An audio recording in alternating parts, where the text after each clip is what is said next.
지난주까지 우리는 베드로 후서를 살펴보았습니다. 그 서신을 거짓 교사들이 전하는 거짓 복음에 속아서 탐심과 호색함에 빠진 소아시아 교인들을 다시 거룩한 모습으로 회개시키기 위하여 쓰인 편지였죠. 그럼으로써 그들을 구원하게 하여서 그것으로 하여금 하나님이 영광과 찬양을 받게 하기 위해 쓰인 편지였습니다. 그처럼 지난 베드로 후서는 우리의 거룩한 모습이 하나님을 영광스럽게 하는 일임을 가르쳐 주는 서신이었습니다. 그리고 이제 우리는 사도 요한의 서신들을 살펴보려고 합니다. 여러분, 사도 요한의 서신들은 요한 1, 2, 3서 이렇게 3개의 편지로 되어 있죠. 그 편지들은 서기 90년경에 자신을 장로로 밝히는 한 사람이 쓴 편지인데요. 그런데 그 장로는 자신의 이름을 요한이라고 밝히지는 않습니다. 그렇지만 우리가 이 편지들을 사도 요한의 것들이라고 추정하는 이유는 그 편지들의 내용이 요한복음의 신학을 거의 그대로 이어갔기 때문입니다. 또한 그 요한복음을 전해받았던 신앙 공동체들이 겪었었던 일들과 동일한 일들이 이 요한 1, 2, 3서를 받았던 신앙 공동체들에게도 똑같이 일어났기 때문이죠. 그래서 우리는 이 서신들을 사도 요한의 저작물로 보고 있습니다. 여러분, 방금 말씀드렸듯이 과거 요한복음과 요한 1, 2, 3서를 받았던 신앙 공동체들에게는 공통된 어떤 한 사건이 일어났습니다. 그 사건은 그 요한 공동체에서 어떠한 한 무리가 대거 이탈하는 사건이었습니다. 여러분, 2장 19절을 가서 보시면 그들이 우리에게 나갔으나 우리에게 속하지 아니하였다라고 하죠. 그처럼 그 요한 공동체에서는 한 무리가 그 공동체에서 분리되어 이탈한 사건이 있었습니다. 그럼 왜 그들이 나간 것이냐? 그것은 그 이탈자들이 요한 공동체의 교리 중 일부를 받아들이지 않았기 때문입니다. 여러분, 이번에 4장 1절부터 3절을 찾아보시겠습니까? 거기를 보시면 그 요한 공동체 내에도 거짓 선지자들이 들어와서 활동하고 있는데 그들은 예수 그리스도께서 육체로 오신 것을 시인하지 아니한 적 그리스도라고 요한이 말을 합니다. 그들은 기독교의 교리들 중 예수님의 성육신 교리를 받아들이지 않아서 요한의 공동체에서 이탈한 것입니다. 또한 5장 5절부터 11절을 가서 보면 거기서 요한은 예수님의 피를 강조하고 하나님이 그 예수님을 통하여 우리에게 영생을 주셨음을 강조합니다. 즉 예수님께서 우리를 대속하기 위하여 피 흘리셨음을 말하려 한 것이죠. 그래서 그러한 내용으로 또 추정하건대 어쩌면 요한 공동체를 이탈한 그들은 우리의 죄를 대속하신 예수님의 그 피에 대한 교리 또한 거부했던 것 같습니다. 그러한 이유들로 그들은 요한 공동체에서 분리되어 나갔던 것입니다. 그래서 사도 요한은 그렇게 자신들에게서 떨어져 나간 이들을 적 그리스도라고 말을 하면서 남아있는 사람들을 그들이 주장하는 거짓 복음에 넘어가지 않게 하기 위해 이 요한 1, 2, 3서를 쓰게 되었습니다. 이 요한 1서가 쓰인 배경은 그렇고 이제 오늘 본문을 살펴보도록 하겠습니다. 먼저 1절을 보십시오. 거기를 보시면 태초부터 있는 생명의 말씀에 관하여 우리가 듣고 보고 손으로 만졌다라고 하죠. 그런데 여러분, 사실 생명의 말씀을 우리가 만질 수 있습니까? 없죠. 그런데 여기서 그 생명의 말씀이 마치 우리 인간처럼 살아있어서 보고 듣고 만질 수 있었다고 합니다. 이전에 요한 공동체들은 그런 살아있는 생명의 말씀과 함께 있다는 것이죠.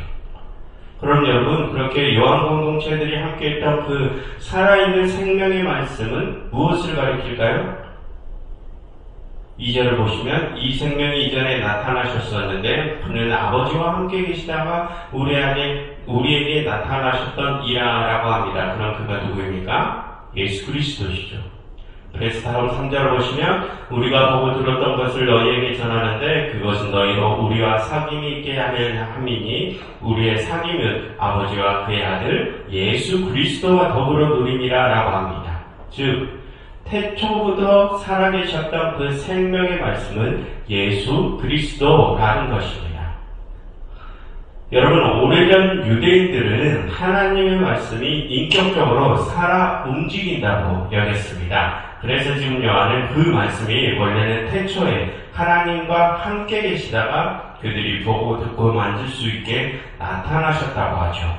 즉, 그 말씀이 이 땅으로 성육신하셨음을 말하는 것입니다. 그처럼 이 요한일서의 시작 부분은 예수님의 성육신교리에 관한 이야기로 시작을 합니다. 그럼 여러분, 왜 지금 요한은 그런 예수님의 성육신교리로 이야기를 시작할까요? 그것은 지금 이 편지를 받는 요한 공동체원들이 성육신에 대한 교리를 부정하는 이탈자들의 주장 때문에 신앙이 흔들리고 있기 때문입니다. 그래서 요한은 그 성육신에 관한 교리로 이야기를 시작합니다. 그런데 여러분, 요한복음도 가서 보면 이 요한일서와 동일하게 그 성육신에 관한 교리로 이야기를 시작하는데 그 요한복음 1장을 한번 보면 1장 1절에서 이렇게 말합니다. 화면을 보시면 태초에 말씀이 있었다고 하고 그리고 14절에서 그 말씀이 육신이 되어서 우리에게 오셨다라고 합니다. 요한복음도 성육신에 관한 교리로 이야기를 똑같이 시작합니다. 여러분, 그것은 아까 말씀드렸듯이 이 요한일서가 요한복음의 신학을 그대로 이어받았기 때문입니다. 그래서 요한일서의 시작 부분이 요한복음의 시작 부분을 닮은 것입니다. 그런데 여기서 중요한 것은 그 요한복음에서는 성육신하신 예수님이 본래 하나님과 같은 존재셨다고 말한다는 것입니다. 그래서 이 요한일서도 그것을 동일하게 따르죠. 그럼 여러분, 예수님이 성육신하신 일은 누가 성육신하신 일과 같은 것입니까? 하나님이 성육신하신 일과 같은 의미죠. 예수님과 하나님은 본래 하나이시기 때문입니다. 그럼 여러분, 하나님께서는 그 예수님을 통해서 예수님과 함께 예수님의 몸을 입고 왜 이 땅에 성육신하신 것입니까? 그 이유가 무엇입니까? 요한은 너희로 우리와 사귐이 있게 하려 하기 때문이다 라고 하죠. 즉 예수님께서 성육신하신 이유는 그 사귐, 우리와의 교제, 헬라어로는 코이노니아를 위해서 성육신하셨다는 것입니다. 그런데 여러분 3절을 다시 보시면 그 사귐이 누구와 누구를 위한 사귐이라고 합니까? 3절 중간 부분을 다시 보시면 너희로 우리와 사귐이 있게 하기 위해서라고 하죠. 이 편지를 쓴 요한 일행과 이 편지를 받는 소아시아의 요한 공동체 원들 간의 사귐이라고 합니다. 즉 사람과 사람들 간의 사귐을 위해서 예수님께서 성육신하셨다는 것이죠. 그런데 여러분, 그 뒤에 요한은 또 다른 말도 덧붙입니다. 3절 마지막 부분을 보시면 우리의 그런 사귐은 사람과 사람 간의 사귐은 아버지와 그의 아들 예수 그리스도와 더불어 누림이라 라고 하죠. 무슨 말입니까? 우리 사람들 간의 사귐이 곧 하나님, 예수님과 함께 누리는 사귐이 된다는 것입니다. 그럼 여러분, 우리가 하나님 예수님과 사귀기 위해서는 어떻게 해야 한다는 것입니까? 우리가 우리끼리, 형제끼리 사귀면 된다는 것입니다. 그렇듯 요한은 예수님께서 우리의 사귐을 위해 이 땅에 성육신하셨다고 말합니다. 여러분, 우리는 예수님의 몸이죠. 그리고 그 예수님의 본체는 누구십니까?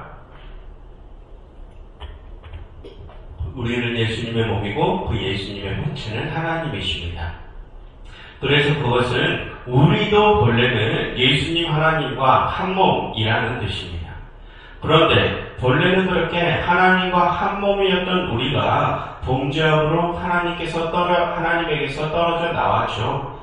그래서 하나님과의 사귐이 깨졌습니다. 그래서 하나님께서는 당신의 아들을 성육신시키시어 이 땅에 보내셨죠.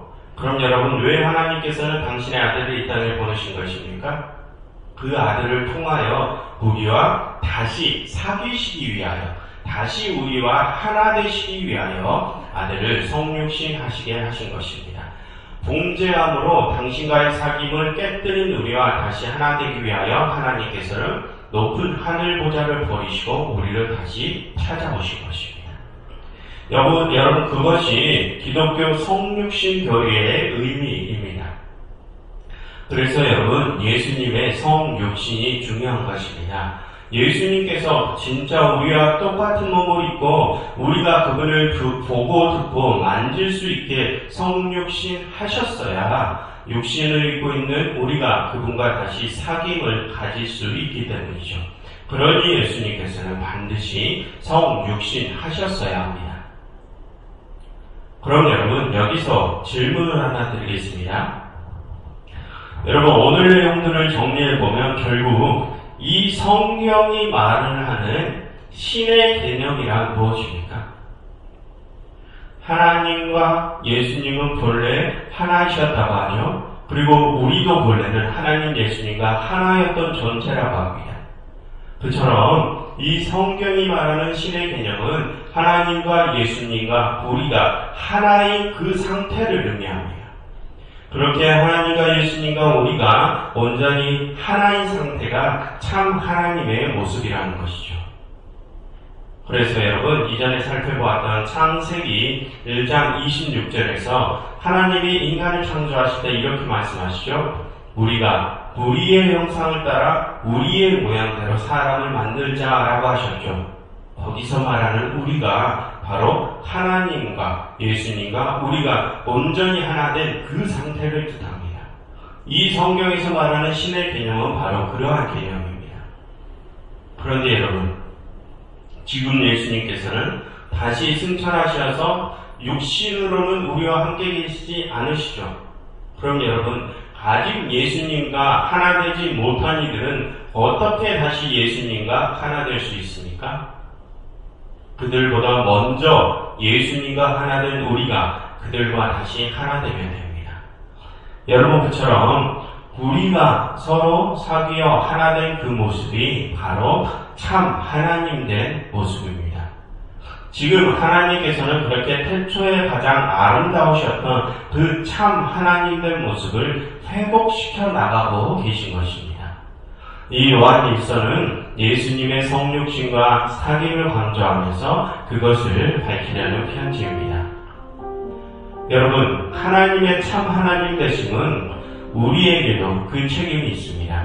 우리가 서로 하나가 될 때 하나님의 참 하나님 된 모습이 이 세상에 진정으로 드러나기 때문입니다. 그러니 여러분, 하나 되십시오. 그래서 하나님의 참 하나님 되심을 온 세상에 증거하시는 여러분들이 되시기를 바랍니다. 여러분, 이 시간 이렇게 함께 기도하면 좋겠습니다.